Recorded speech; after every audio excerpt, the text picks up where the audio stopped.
Talada is my research advisor. Dr. Du and Dr. Mishra are my thesis committee members. Topic for my thesis is design for manufacturing for friction welding.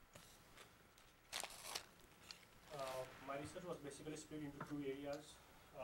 Area one was about applying DFM methodology to implement friction stir welding to see if it's possible to implement it in automotive applications.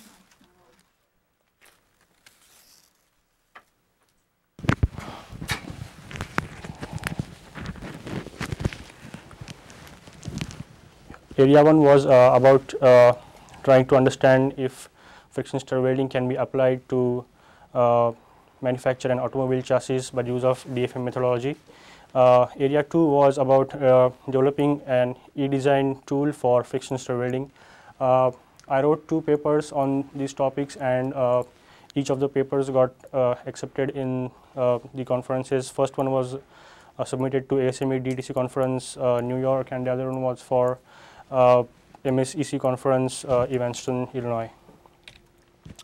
Okay, to get started, let's first talk about the paper 1 or the area 1 of my research, which was DFM for automobile chassis fabrication. The objective behind this study was to study the technical feasibility of implementing friction stir welding for automobile chassis fabrication. The objective was purely technical over here. To talk about motivation, as we know, automobile chassis, it's made up of several different components. It's a totally welded structure, so it was worth exploring that opportunity of applying DFM to study applicability of FSW in that area. The reason I had to go for DFM methodology was that FSW is basically very radically different from MIG or laser welding, which are the techniques right now used in the industry. So as we are looking into a very different process, I had to go for a DFM methodology, and it was not implemented till date by any of the researchers. To give a background about this, FSW invented in 1991 in UK, researched extensively, and then till date it's being used extensively in shipbuilding and aerospace industries. Automobile industry is another area where it has got a lot of potential. Some companies like GM and Ford have actually started using FSW in welding up of roofs and bonnets and doors for some of their models. Scope of the research. As I said earlier, my study was purely a technical study. I call it is a manufacturing feasibility study. Basically, this feasibility study can be divided into 2 classes or 2 groups: functional feasibility and performance feasibility.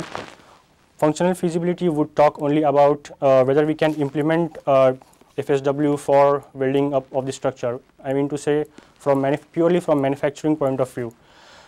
In performance feasibility, we would talk about the joint strengths and all those things, like even if it is weldable, would the welded joints withstand all the forces and things and such things. So the scope of this research was only the functional study, that is to study the applicability only from manufacturing point of view.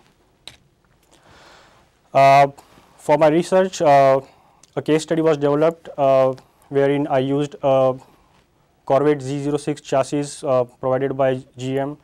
This is a picture of the chassis. It was a chassis made up of all components made up from aluminum components. It had 46 different or unique welded joints, which were either MIG welded or laser welded. And the approach that I used was I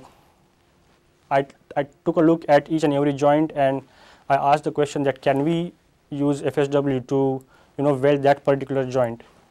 So that was my basic line of action. As I went on looking at each and every joint, I came up with 3 different manufacturing issues or DFM issues. Those are tool accessibility issue, joint configuration issue, and fixture support issue.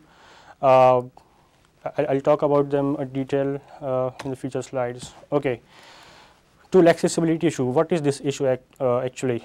It's the problem to access the intended weld area due to the shape and size of the FSW tool. As you can see in the figure, typically the FSW tool is very smaller as compared to the tool head. The upper part over here, this is the tool head, whereas this one is the tool shoulder and the bottom one is the tool pin.